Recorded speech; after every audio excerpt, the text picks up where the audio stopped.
As I'm recording this video, MPW is up about 50% year to date. Let's talk about why. Hey, I'm Andreas, I've been investing for over 10 years, and in today's video we're gonna look at what's amounting to a bit of a short squeeze for MPW. This is very interesting because I've been covering this stock for some time now. We've seen the power of the voting machine in the short term, but now as time has dragged on, we see that indeed in the long term the stock market is a weighing machine. The market cap of MPW is still just above 3 billion, with billions and billions of dollars of asset, and the debt in this case being handled up until 2027. This was the big news from the earnings call. This is what caused the disaster scenario to no longer be a likely scenario, and this has indeed forced shorts out. More on this in a little bit. So in terms of earnings, it was not great, it was not fantastic by any means. It did definitely not warrant about a 15% increase in stock price on itself.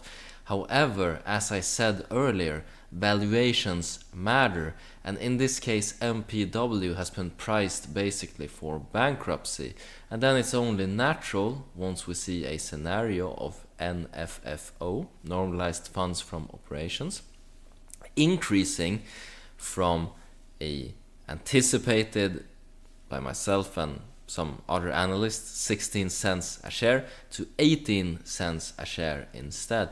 And I think that this will only continue to increase as the new tenants in the old Disord and Prospect properties here start to pay rent, eventually reaching 95% of previous rents.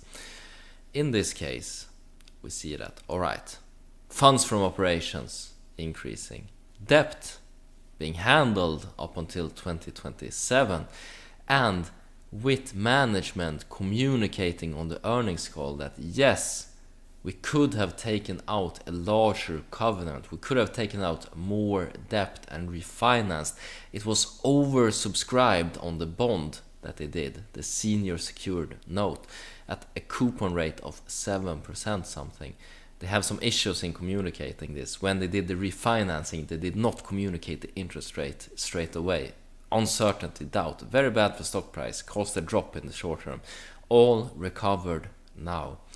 But what's going on then? Well, why don't they do a larger? Well, if we are to believe management in this case, it's because they think that they can wait, they can get a more stable, better credit rating, and then refinance even more of the debt later at lower interest rates.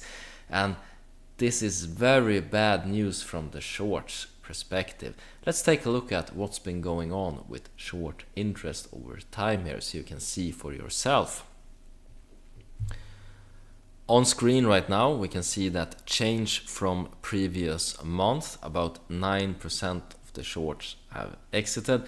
We saw previous that about 40, somewhere in the middle of the 40% of the entire float was shorted, and even larger numbers in dark pools. But in this case we can see that now it has crept below short percent of float of 40 here, so it's 39.75 as I'm recording this video.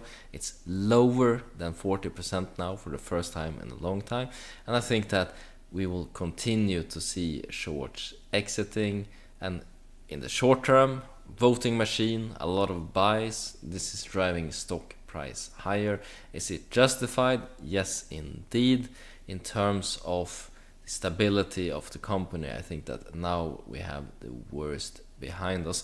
What's your opinion? Let me know in the comments below. Will we see more turbulence, or will NFFO stabilize and dividends increase over time? I for once expect 8 cents a share now as communicated, as well as in the next quarter, and then I expect a dividend hike to 10 cents a share for the second half here of 2025, but that's just my opinion. Alright, that's been it for this video, and as always, hope you guys make a ton of money, whatever investments you decide to make. Take care now, bye bye.